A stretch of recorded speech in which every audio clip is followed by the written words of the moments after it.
Well, call it Google's chief nemesis. Not another search engine, but click fraud. Tom Cuthbert is the president and CEO of Click Forensics. They track abuses in the system. Tom joins us this morning from New York with his firm's latest findings. And Tom, I thought this was a problem that was getting better, but what did your firm find? Well, actually, we found that it's getting worse, Becky. It appears that in Q4, the level of click fraud activity is increasing, and I think this is due to two reasons. One is the increased online activity that is associated with Q4, seasonality issue, and then the other part is just, as is the case with spam and spyware and phishing efforts, this is a difficult problem to solve, and I think the problem is getting worse and more sophisticated. All right, I know it's early in the morning. Just to make sure everybody's on the same page with this, when we start talking about click fraud, we're talking about ads that are put up, they're fake ads. Explain this just to people who are at home. What it is an ad when you search for a term, for example, MP3 player on Google or Yahoo or other search engines, and an ad is displayed on the side.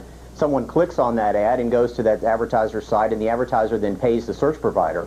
What's occurring, however, is a very large percentage of those clicks are being done maliciously by individuals or by robotic programs that are driving up the cost for the advertiser and making them spend money unnecessarily. Now, is this a problem that's most closely associated with small kind of websites you've never heard about? I mean, I would imagine it's a much smaller problem at a big company like a Google. Well, that's a really good question. And interestingly, what we've done this quarter for the first time is broken out what are called content networks. So what you may be familiar with is on Google or Yahoo specifically, there's a search that occurs. But there's also a growing area called content networks. And these are other sites that Google or Yahoo ads may appear on.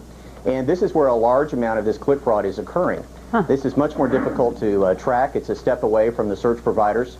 And many of these publishers, these individual publishers, have a financial incentive for more clicks to occur, and so that's what's driving that up. In fact, we found that over 19% of the clicks in that area, in the content networks, fall into our high threat category as compared to 14% or so. That's a massive number. What are the major players, the major search engines like a Google or a Yahoo or an MSM, what are they doing to combat this?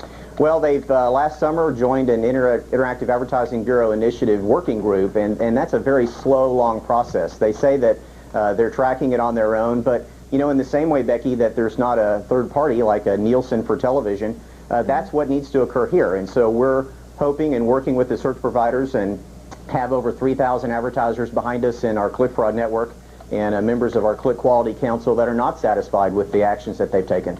And Tom, just to clarify things, where do you get your funding?